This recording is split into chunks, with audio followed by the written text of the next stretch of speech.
All right, let's go.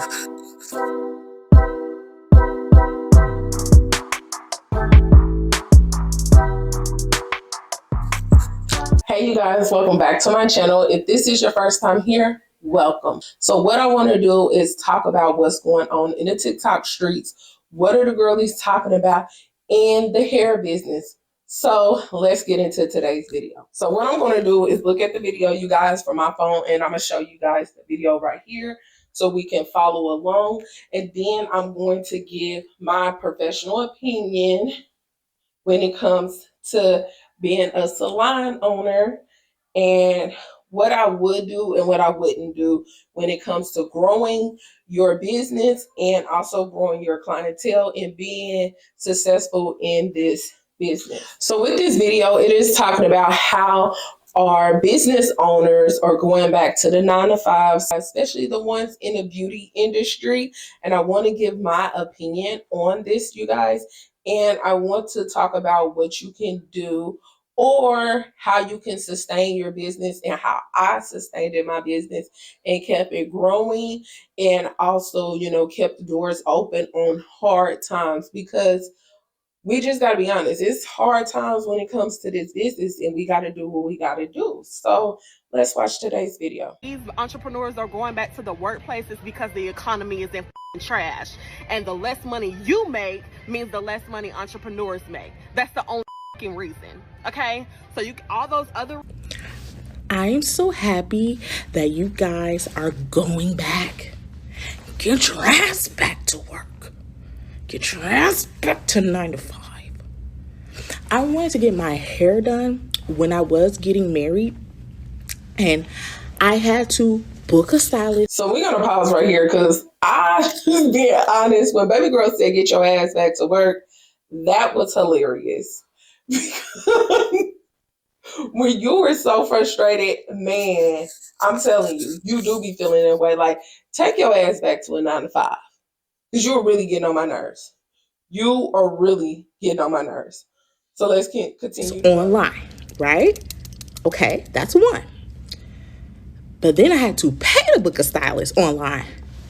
What the fuck? Then I had to already have my hair washed. Then if I cancel, I have to pay a booking fee to cancel. Oh, babes, I gotta pay to cancel? Then on top of that, my hair has to already be blown out.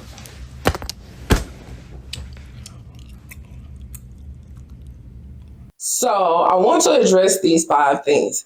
Number one, her saying that she has to come with her hair blow dry, washed, and shampooed. If you are a hairstylist, an actual hairstylist, and you're doing actual styling, not braiding, but if you're doing an actual hairstyle, I don't really understand the reason why somebody should come with their hair already washed to get their hair styled by you. That should be just hygienic wise. You should want to make sure the scalp is clean before you put your utensils on their head. So that's the number one reason why I make sure that I shampoo my clients' hair. Number two, I want to know what products is being used.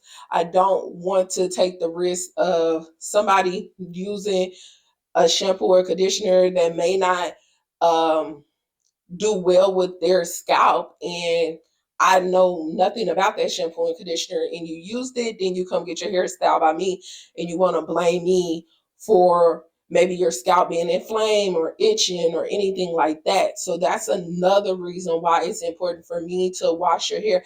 And then also it provides a luxury experience, and it is part of doing hair. If you are actually doing hair, not braiding hair, because I want to talk about braiding later, but if you are actually doing hair and you're asking someone to shampoo and blow dry their hair, that is wrong. Hairstylist, you're asking for your client to do part of their hair, then it is as if they did their own hair. You should do the hair from the beginning to the end. And as a stylist, if you're doing a silk press, if you're doing anything of that sort, and I would even lean to if you're doing sew-ins, because I do sew-ins myself, I still wash and deep condition my clients' hair. And I also put that in a price, and I don't allow my clients to opt out of that when it comes to, well, I don't want to pay for that. So can you take, no, it's all one pricing. And that's to make sure your hair is clean, healthy, and everything is fine before we do this protective style. Because like I said in my previous videos, a protective style is only protecting the level your hair is at. So if your hair is unhealthy, the protective style is only protecting unhealthy hair. If you are a braider, then most braiders, they don't shampoo or deep condition your hair and things of that sort. In some cities, in some states, they don't need license to be a braider. So that is not required. They're not going through state board. They didn't go to school. They wasn't educated on the hair, skin, and nails. They wasn't educated on some of the things that can occur when it comes to the scalp if it's not fully clean. That is not required in some cities and states because some braiders do not have to go to school. They can just open up a business and braid hair.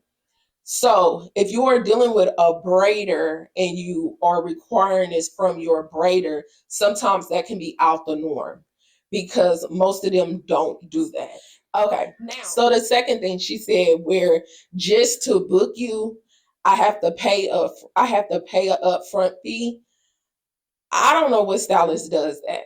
I never ran into them type of stylists, and I'm not that type of stylist, so I don't know when it comes to like paying to book, like just to book, not like I don't. Please explain that down below. If you are a stylist and you charge somebody just to book, let me know why. Okay, and then her second thing, cancellation. Now I do have a cancellation. If you cancel 48 hours before your appointment with me, then it is a cancellation fee. And I do it for many reasons. One of the reasons is because it is more difficult to get someone in the seat when the time frame is so narrow. So someone else could have booked that appointment and you just quickly just cancel within 24 hours or 48 hours. It is quite difficult for me to get someone else in the chair. And it's also because I do leave a lot of cushion for you to cancel way before 48 hours. So that's another reason why I do it. And then the courtesy of my own time. Okay, so let's get to the next video because this person said something in this video that I wanted to highlight too about the 9 to 5s. And I want to talk about this because this is something that could be definitely an issue for clients. And actually, I decided I had more to say about the whole entrepreneurs going back to a 9 to 5 conversation. Another problem service providers are constantly having, constantly overbooking themselves. I don't have a business, so I don't know how booking sites work, but I feel like there should be an option or like a button to say if this person books at this time for this, then it automatically takes up the next 3 hours. Like nobody should be able to book for the next however long that service is, because you're constantly overlapping your customers. Now people in there for 3, 4, 5, 6, 7 extra hours longer than what it should have been. And a lot of people are like, oh, that's gonna be more money for me, da da da woo woo. I have a whole bunch of clients, but really you're shooting yourself in the foot. I'll never forget when I got Okay, so this is what I would like to address when it comes to this as well. It speaks about properly booking yourself. When you are setting up your website, because I deal with Square has the ability for you to put the hours it takes for you to do the service so your clients won't overlap like the lady was talking about. So with Square, you can put the time in there. And so if you actually don't know how long it takes you to do some, time yourself.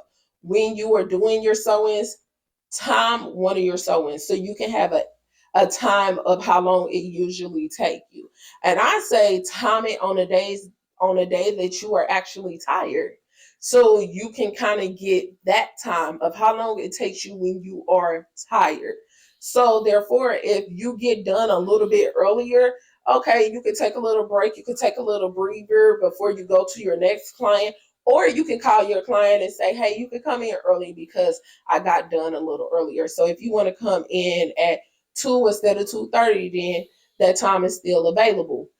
something like that. But you definitely want to time yourself so you don't have to worry about the overlapping, especially if you are in a salon suite. And I'm going to tell you why. Most clients that come to you in a salon suite, the number one thing they love about it is the isolation, that they are there with just you and her. And they really don't want other clients booking or in the room when they're getting their hair done. That's the reason. That's the luxury part.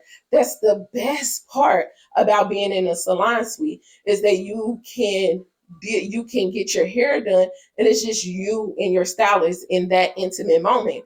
But when you have people booking the same time slot, sorry, you take away from that moment and you take away from that. And your customer sometimes won't voice that to you because maybe they don't want the confrontation, but that doesn't mean that that's not something they're thinking about. So you kind of want to think about, just because you as an individual, it probably don't bother you, but you don't know how it bothers your client.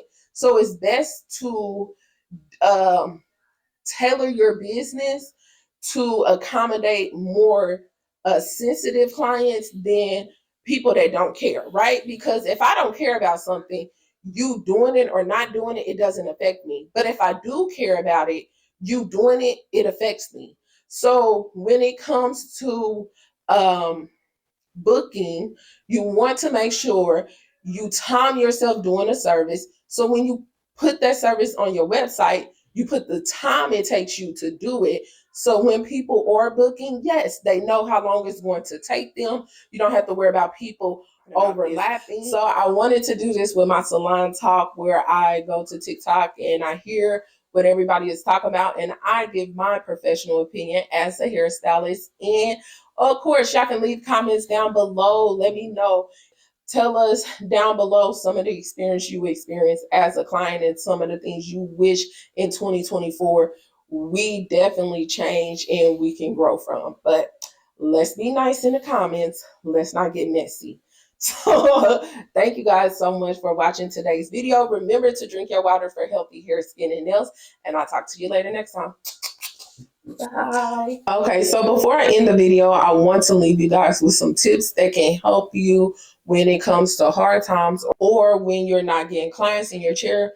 What can you do to help you keep the doors open? Number one, do not be afraid to go back to work. That is not something to look down up on. 9 to 5 workers is not something to look down up on. We all need each other. And I don't understand any entrepreneur that feels like it's something to look down upon because you have to start all over.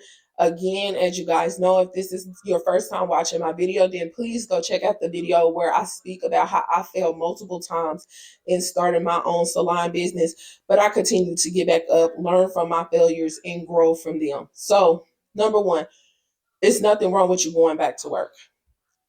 You need to receive money. So at the end of the day, working is what we all got to do. Whether you start your doing it in your own business or you got to go back to a 9 to 5, you got to do what you got to do. Number two, you can always do things like Uber Eats, DoorDash, Amazon Flex. I did all of those things when I was building my clientele, and it was times no one was in my seats for days, for weeks. I would quickly sign up for those things so I can bring in some money, so I can put money back into my savings account and things of that sort, so I can keep the doors open into my salon. So definitely do not be afraid to do those gig works. That's for you. That's for business people that's building their own business, and you can't obligate yourself to giving someone 8 hours of your day. Then definitely do the gig work to make it work for you. You definitely can do that. And the last thing is have a savings account